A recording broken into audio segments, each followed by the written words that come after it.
కథ అల్లడం ఈ కేసులోని వాస్తవం అన్నమాట. అంటే జోగి రమేష్ ని ఇరికించారా లేదంటే ఆయన ఇరుక్కున్నాడా అనవసరంగా అద్దేపల్లి జనార్దన్తో చాటింగ్ చేసి? చాటింగ్ చేశారు అన్నటువంటిది దీని గురించిన కలుద్దామన్నాడు అక్కడికి వస్తే, అది తప్పించి ఇంకేమైనా ఉందా అందులో? దాంట్లో ఏమైనా ఉందా? అంటే కొన్ని కాన్ఫిడెన్షియల్ మ్యాటర్స్ అనేది ఫోన్లో మాట్లాడుకోరు కాబట్టి అందుకే కలుద్దాం లేదంటే ఫేస్ టైంలో మాట్లాడుకుందాం అని అన్నారా? ఇప్పుడు మీరు ఎక్కడో ఉన్నారు, నేను ఏదో మెసేజ్ పెడతా మీ ఊరు నుంచి వెళ్తున్నానంటే రా బాస్ అంటాం, నువ్వు అంటావు నేను వచ్చాను మీ ఇంటికి, నేను ఆ తర్వాత ఏదో మటర్ చేస్తే నీతో చెప్పి చేసినట్టేనా, నువ్వు చెప్పి చేయించినట్టేనా? అట్లుంది ఇక్కడ వ్యవహారం.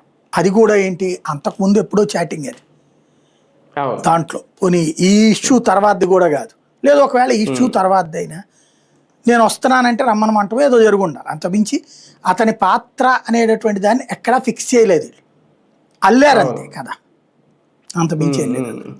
అంటే ఒక రకంగా ఇరికించారు అని అనుకోవాలి. ఇరికించిన దాన్ని కవర్ చేసే ప్రయత్నం చేస్తున్నారు, అది నమ్మించే ప్రయత్నం చేస్తున్నారు.